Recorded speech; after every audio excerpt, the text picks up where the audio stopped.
So, if you are obsessed with the news like I have been these last few weeks, you might have reached the same conclusion that I have been reaching day in and day out, that there is a whole lot of cheating and lying going on in our world today. Politicians who simply won't tell the truth even when caught on camera doing exactly what they said they didn't do or held under oath. Entertainment executives who also will not tell the truth when confronted with the reality of their terrible and horrendous acts of sexual abuse. Athletes, the Houston Astros most recently, who were caught in a NSA, CIA level scheme to steal baseball signs and give their players unfair advantage, causing them to win a World Series. And perhaps the Boston Red Sox did the same thing and they won a World Series from that. Olympic athletes who enlist state agencies or vice versa to skirt the rules against performance-enhancing drugs. Parents who pay tens or hundreds of thousands of dollars so their children could cheat on entrance exams or fake grades and activities so that their children could get into top-level universities. And we can add to that fake news, tax avoidance by multinational corporations, cyber espionage, and the kind of everyday cheating and lying between people that seems endemic in our society. It is exhausting, it's soul-crushing, and it is so completely unsurprising in the year 2020. So much so that I point out to my kids when we're watching one of these news stories on TV, when somebody actually tells the truth without being compelled to do so, as opposed to when somebody lies and is caught by doing it. And this is obviously a Jewish issue. Sarah Hurwitz, whose still remarkable book that I mentioned last week, and I hope to finish later this Shabbos, if I get some time to read, Here All Along, and I really do recommend this wonderful book, observed that while the Torah may not be a history of a people, it is a history of morality. Our core narrative is not about getting from one physical place to another, Egypt to the Promised Land, as is introduced in this week's Parsha. Our story can be found in the first words of Torah, when God creates the world and makes order out of chaos, tohu vavohu. Judaism is, as I think, first and foremost, a moral ethic. Its rituals are designed to reinforce that ethic. Its texts and its prayers are designed to challenge and to grapple with that ethic. Even our view of life and the afterlife are about living not a life of faith, but a life of goodness and godliness. It's not about what you think in Judaism, not about what you believe. We're judged on what we do. The measure of a good life is good acts and good deeds.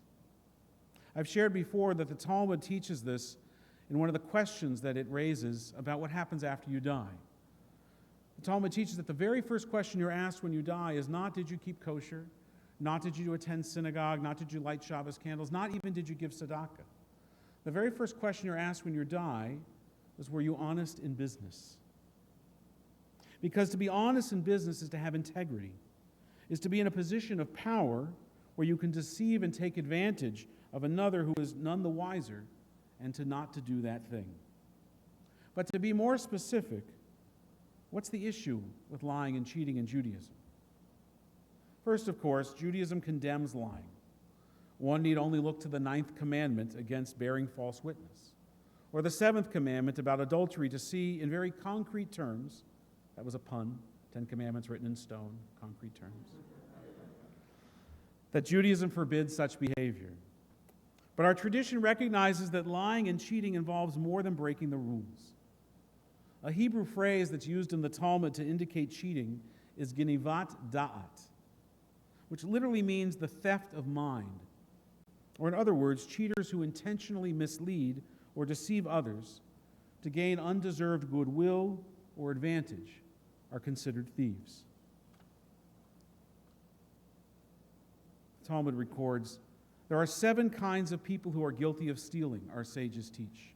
And first among them are people who misrepresent themselves to others.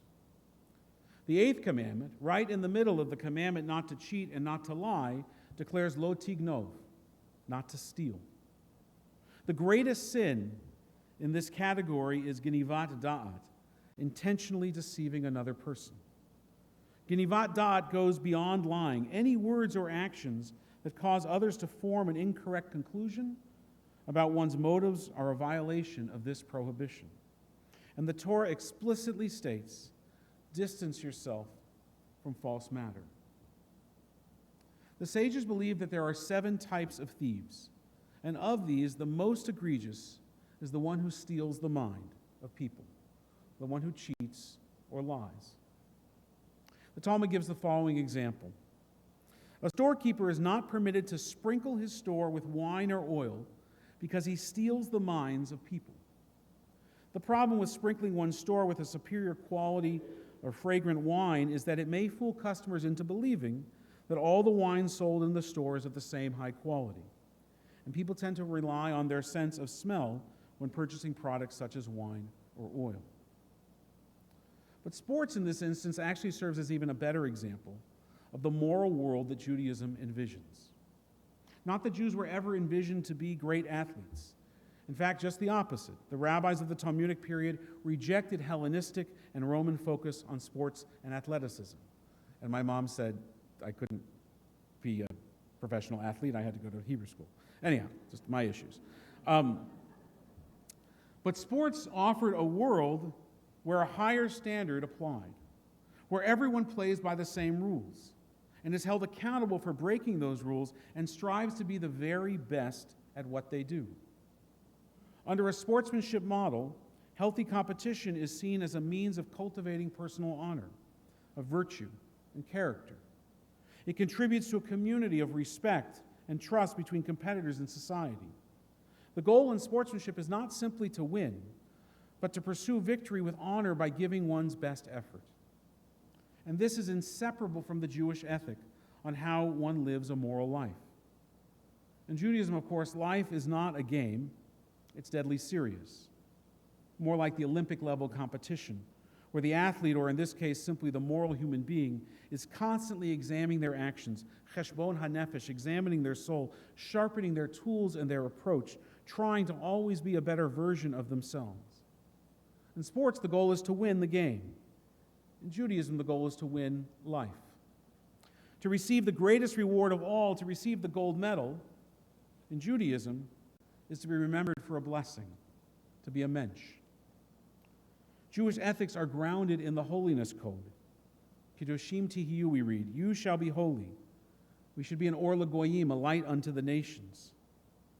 The purpose of mitzvot like genivat da'at is to inculcate character traits that make people virtuous, a task that secular ethical systems gave up on long ago and seem to be clearly failing in our society today. Alan Middleman is a professor of Jewish thought at the Jewish Theological Seminary, and he calls this a perfectionist ethic. And he concedes that it is austere and demanding and uncompromising. But nonetheless, he believes, and I do, and I think our tradition does, and they all agree that such an ethic, quoting, opens up new possibilities for what a flourishing, well-lived life entails. Never being satisfied with our own behavior gives us a purpose for how we greet tomorrow. That's not a curse. That's a blessing. So how do we live as good, moral, and ethical Jews? We remain unabashedly unsatisfied with our character at every moment, placing ourselves on a path to perpetual improvement. Abraham Joshua Heschel called Jews the eternally dissatisfied people. And a good Jew says, I can do better. I can be better. And we study and we pray and we practice and we reflect, just like athletes, just like they warm up and they study and they practice and practice again at that every single day. At home and when we walk upon the way, when we lie down, and when we rise up. Always trying to get it better in the next opportunity. And so I watch the news, like many of you, and I find it hard to turn away. It's kind of a dumpster fire. And I learn for and I pray for a world that maybe never ever existed. A world of that messianic age that we talk about in Judaism, where among the many remarkable and sacred and holy things are that people are honest with each other, that they tell the truth. They don't cheat, lie, or steal, or take advantage of those who can be taken advantage of so easily.